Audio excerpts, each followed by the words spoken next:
umaga mga kapagis. Meron lang akong i-share no, na isang negosyo na kahit bababa yung presyo ng feeds, bababa yung or pagkain nila, or tataas yung presyo ng pagkain nila, hindi ka pa rin malulugi kasi consistent yung presyo o halaga ng kanilang mga anak.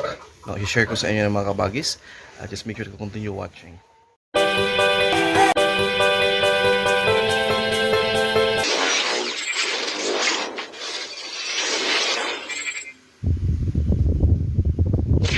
Ito yung aking gustong kabagis.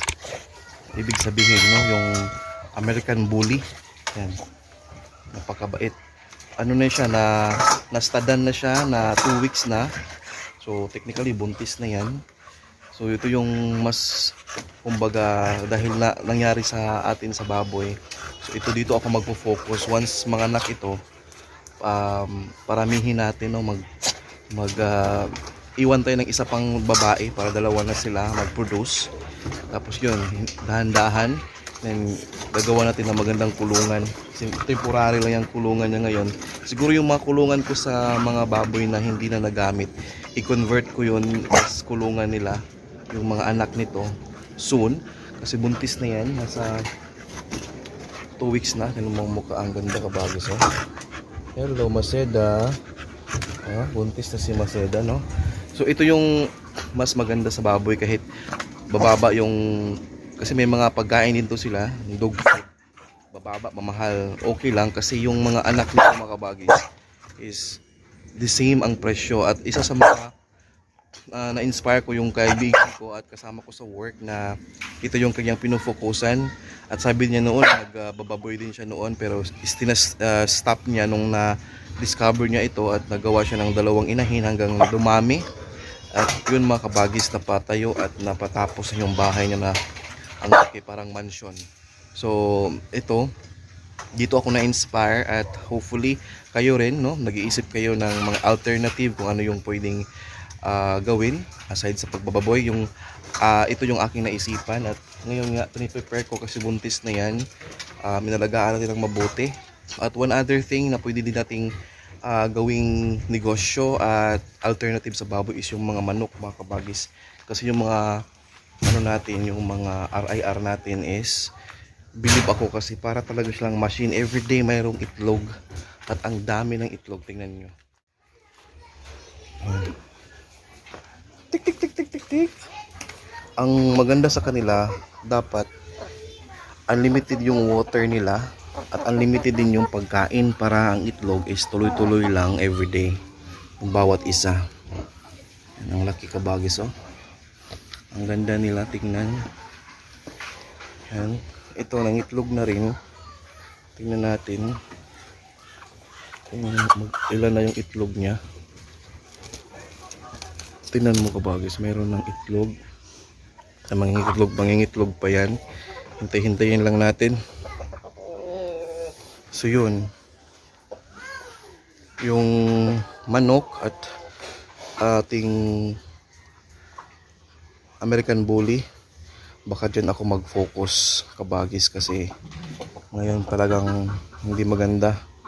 Imagine ninyo 110 na lang per kilo, magkano na lang kaya. At ang problema ko dyan, kung ma-reach natin yung timbang natin na ini-expect na maabot natin in 4 months no. So yun yung ating iniisip eh.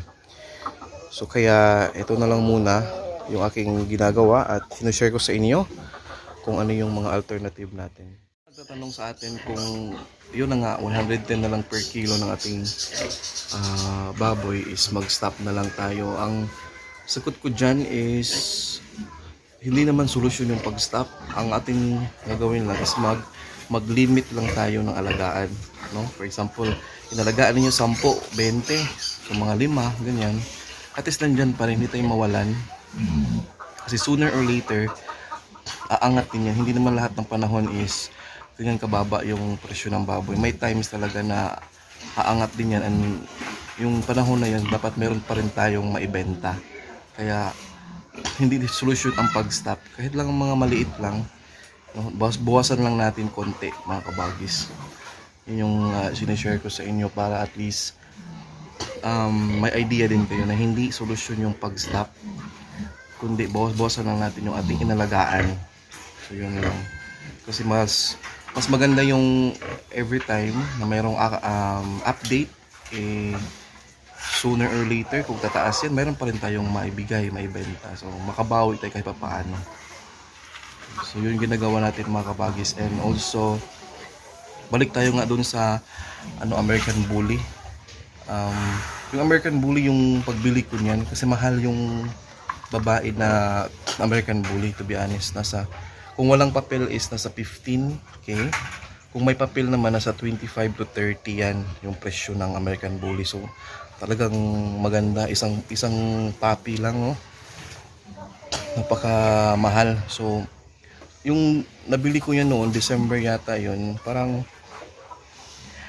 parang try lang. So kung mag-work ba, kasi never pa talaga akong nag-alaga ng aso at yung bang mahal pa na aso, at hindi ko alam kung magtagal or mamamatay. Kasi ang disadvantage din sa pag-alaga ng American Bully, kabagis, yung mga na-observe ko rin na mayroong alagang ganyan is mamatayan sila, yung sakit na parvo. Okay, so at napagkaalaman ko na ang parvo nandyan talaga yan sa aso. Magti-trigger yan once yung bang grabe yung pagod ng aso, yung nilalaro mo palagi araw-araw, yung wala silang pahinga, kaya magti-trigger yung parvo na sakit nila. So hindi pala yan problema. So ibig sabihin, kung mag-alaga ka ng mamahaling mga aso, wag mong laruin araw-araw, mo lang, ikulong mo lang, walking mo minsan, hindi yung everyday nilalaro mo, kasi mamamatay talaga yan, lalo na kapag maliit pa or puppy pa.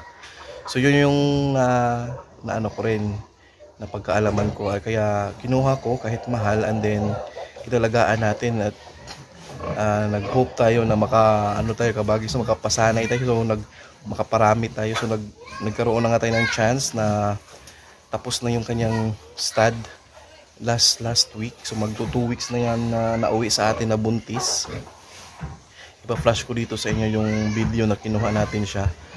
So yun, isa din yan sa magandang alternative sa baboy. So may mga plano kayo, may mga kulungan kayong walang gamit kasi itinigil nyo na, try lang kahit isa, invest kayo kahit isa at itry nyo lang. Kasi yung talagang hindi yan kabagis, hindi yan gawa-gawa. May kasamahan ako na napapatapos yung bahay niya, ang ganda ng bahay niya at yung lupa, dahil sa pag-alaga lang ng American Bully. At before sa American Bully, yung sabi ko nga, mayroon siyang babuyan na, pero babuyan niya tinigil niya kasi mas mahal yung magastos sa babuyan, tapos maliit lang yung pasok na income. Unlike sa aso, hindi masyadong hindi masyadong matrabaho, hindi mo palaging nilinisan, nililigo araw-araw, lang once a week yan pinapaliguan. Then kapag mahaba naman yung kulungan, kapag magdumi, hindi naman kailangang linisan araw-araw kasi mabagsak lang din sa lupa, and then pulutin mo lang, ganun, or walisin mo lang. So yun yung yun yung na-observe ko at na-share ko sa inyo, kasi may nagtanong kung mag-stop na ba tayo. So hindi, tuloy pa rin ang laban, pero i-adjust lang natin. And yun, meron tayong isang inahin, so dahan-dahan natin. So after ng isa, pwede siguro kung magdalawa. Tapos yung din natin, yung American Bully natin, isa yon, to pag mag-anak siya, mag-iwan tayo ng isa pang babae para dalawa silang magparami, So yun lang mga kabagis, tapos nang umigitlog, nagpatak-patak na ang ating RIR. Nag-extend kami kabagis ng maliit na kulungan din para sa ibang RIR na mga lalaki na walang partner. Siguro isang lalaki, tapos 3 or 2 babae dyan. Pagpagawa tayo para mas mapabilis yung magpapaitlog natin. Yan. Kaya ito, ang ganda ng RIR na ito. Kapag lalaki to, wala siyang partner. Nasa labas lang siya. Kasi kung ipasok ko yan siya doon, dalawa na sila sabong, mag-aaway. Yan.